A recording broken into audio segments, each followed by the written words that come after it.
ঠান্ডা মাথায় সুন্দর করে আপনাকে বলি, আপনি তো আমার কাজিন, তাই না? আপনার জন্য আমার মায়া হয়, তো বুঝতেছেন আপনার সাথে আমার যায় না। আপনি অন্য মেরুন, আমি অন্য মেরুন, দুইজন দুই মেরুন। একরকম করার যত চেষ্টা করুন, শুধু শুধু টাইম ওয়েস্ট করছেন আপনি। রাত 11টা বাজে কোনো ভদ্রলোকের মেয়ে বাড়িতে আসতে পারে? ভদ্রলোকের বাড়ি। আর একটা কথা শোন, এক সপ্তাহ পর বাড়বে আসবে, নিয়ম সব পাল্টে যাবে। কলেজে যাবি, বাড়িতে আসবি, ক্লিয়ার? ভাইয়ের ছেলে আসবে, তা আমার কি সম্পর্ক?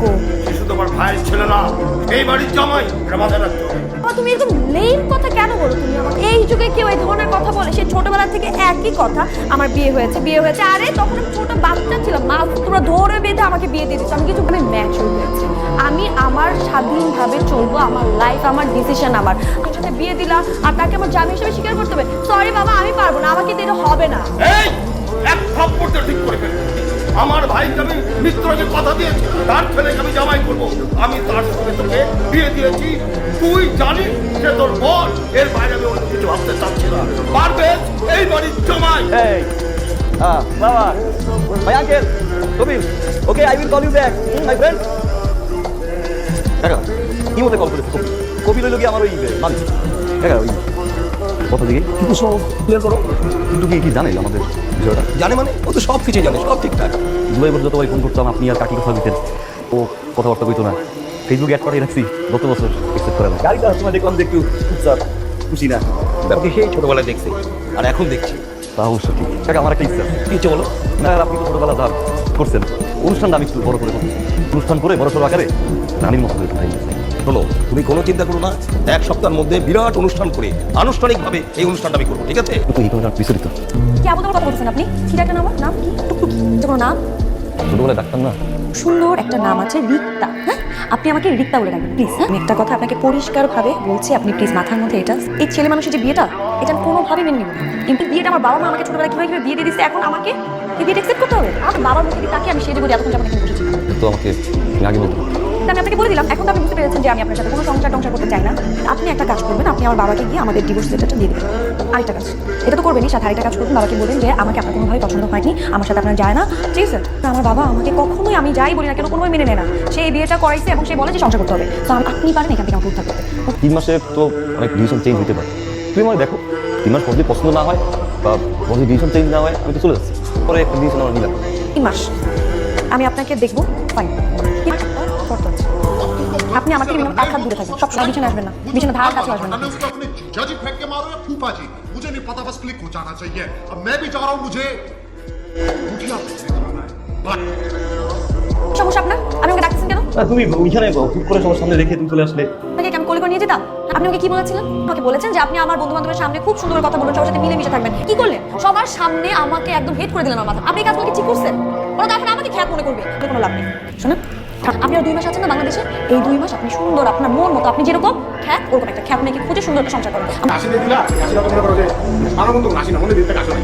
তুমি সংসারটা করতেছো না, অভিনয় সংসার করতেছো। এই অভিনয় সংসারটা বাদ দিয়া, এই মেয়ের বাদ দিয়া তুমি আর বিয়ে করছে, আর তোমাদের মাইয়া অভিমান করে রাখে। হ্যাঁ, মফিক চাচার মাইয়া কিছু ইউনিভার্সিটি পাস করে তোমাদের মাইয়া অভিমান করে।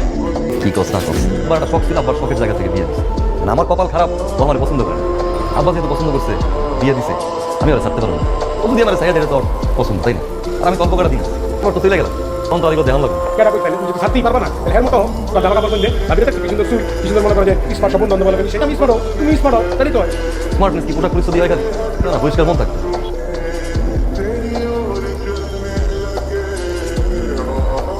সময় দিবেন? তাহলে কি হবে? আপনার কোন কথা শুনবো আমি? আমি তো চলে যাচ্ছি, যাওয়ার আগে একটু কথা বলা দরকার। আমি আসলে খুব অল্প বয়সী দেশে গেছি। আমার আব্বা মানে আপনার বড় ভাষা, তখন আমাকে দেশে ফিরি দিচ্ছে, মানে বলা 15 দিন পর আকামা দিন, 15 দিন গেছে আমাদের আকামা দেন। খুব কষ্ট হয়েছিল না, কিন্তু বাড়িতে ছিল। আব্বা তো টাকা পাঠিয়েছে, আবার দাও আবার আব্বার চিকিৎসা কিছু দায় দেয় না, কেউ চিন্তা করে আল্লাহ কি করে। ভালো মতো তবে খাইছি, এটা ভুলে গেছিলাম। আব্বা স্কুল থেকে মারা গেছে, নাম্বার নাই, কেউ তো আমার কল করতে পারে। পরে যখন আমার সাথে যোগাযোগ করছি, আমার কাছে আব্বা নাকি মারা গেছে, কেউ আর আসতে পারি নাই। তখন আম্মা ফোন দিতে, আম্মা তো বুঝতে পারতাম না, সে তো বাড়িতে একা অসুস্থ না, সে আমার টেনশন করতে বেশি। আমার থেকে কয়েকবার ফোন আসছে, আমি ধরতে পারি নাই। পরে তখন আমি কল করছি, তখন আব্বা ফোন করছে, মানে কাকা বন্ধুটা কয়েছে আম্মা নাই। আমি চিৎকার করে কাঁদছি, বুঝছেন? পৃথিবীতে তো আমার আম্মা ছাড়া কেউ ছিল না, আসতে দেয় না। আমি জানি আমি একটু খ্যাত ব্যাকডেটে। আমি অনেকবার আপনার সাথে কথা বলতে চাইছি, চাকরি তো কথা বলবো, অনেকবার জানতেও চাইছি যে আসলে আপনার এই বিয়েতে মত আছে। কাকা আমার বারবার বলতো যে আপনার নাকি বিয়েতে মত আছে, আপনি ব্যস্ত, আপনি ইউনিভার্সিটিতে এই জন্য কথা বলতে পারেন। এয়ারপোর্ট থেকে নামার পরে এই বিয়েতে তারপর চেষ্টা করছি আপনার মনের মতো চলার জন্য। আমি তো আর আপনাদের মতো একজন পরিবেশে বড় হইনি। আপনি যদি আমার একটাবার বলতেন ফোন করে যে আপনার এই বিয়েতে মতামত নাই, বিশ্বাস করেন আমি আসতাম না। আমি আপনার ডিভোর্স দিতে পারবো। চলে যাওয়ার পরে আমি কাকারে কমু যে আসলে ঘরে আমার ভালো লাগে না, ডিভোর্সটা আপনি দিয়ে আমি পারবো না। 2 মাস থাকার পর তখন জেলে যাবে। আমার বস একটু একা পড়ে গেছে তো। যাচ্ছ ঠিক আছে, কিন্তু মাথায় রাখো ওখান থেকে কিন্তু একেবারে সব কিছু জোগাড় জানতে করে চলে আসতো। এখানে একেবারে যে পাসপোর্ট, এই যে টিকিট ফিকিট ঠিক আছে তো? সব কিছু নেওয়া হয়েছে। আপনি একটু নিজের যত্ন নিন। আপনি একটু যাইন গ্রামে। হ্যাঁ যাবো আর ফোন করবা। ভালোভাবে যাও আর কটা দিন থেকে গেলে খুশি লাগবে। पता बस क्लिक हो जाना चाहिए। अब मैं भी चाह रहा हूँ मुझे কি রে মা, চিকিৎসা কি মন খারাপ? বাবা আমার মনে হয় আমি কোনো বড় ধরনের ভুল করে ফেলেছি। ইতিহাস জানাতে এত বড় ভুল করতে আমরা গ্রামে ছিলাম, তারপরে আমাদের ব্যবসা ছিল, বাণিজ্য ছিল, কিন্তু বিজনেস যখন নষ্ট হয়ে গেল তখন পারভেজ বিদেশে গেল আর আমরা ব্যবসা ধরে রাখতে পারলাম না। আমি গ্রাম থেকে চলে আসলাম শহরে এসে সংগ্রাম শুরু করলাম। সেই সময় পারভেজ কি করেছে জানিস? ঋণ করেছে, কষ্ট করে আমাকে টাকা পাঠায়। সেই টাকা দিয়ে কিন্তু আজকে আমি তুই মানে আমার এই অবস্থা। এইপর জীবনযাপন পারভেজের সঙ্গে যায় না, বুঝবি, কিন্তু পারভেজের কি আছে? এদের কাছে বিশাল একটা হৃদয়। আমি জানি পারভেজ বিদেশে যায়নি, পারভেজ গ্রামে গেছি। এই দায়িত্ব সম্পূর্ণরূপে তোর।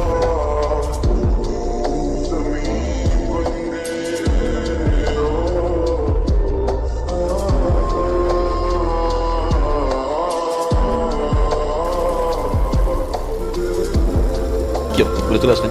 কেন আসা যাবে না? সেটা তো আমি বলিনি আসা যাবে। আপনার দাদার বাড়ি, আমারও দাদার বাড়ি, আমাকে বলতেন আমি নিয়ে আসতাম। আমি গ্রাম দেখতে আসি, আমি আপনাকে নিতে এসেছি। নিতে আসছি মানে? আমার জামাই আমাকে ফেলে এখানে চলে আসছে, আমি আমার জামাইকে নিতে আসছি। সরি, আমার আসলে ভুল হয়ে গেছে। আমি বুঝতাম, প্রমিস আমি এরকম করতাম না, আর কখনো করবো না। এই যে কাম করছি করবো না। আপনি মানুষ হিসেবে অনেক ভালো, আর আপনি বুঝান না।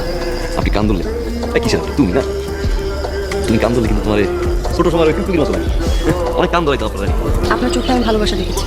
আমি আমার ভালোবাসাকে দূরে কেন সরিয়ে দিই? আমি ভালো থাকতে পারবো? আমাকে ছেড়ে দেশের বাইরে যাবেন, এখানে যাবেন, আমাকে সাথে নিয়ে যাবেন।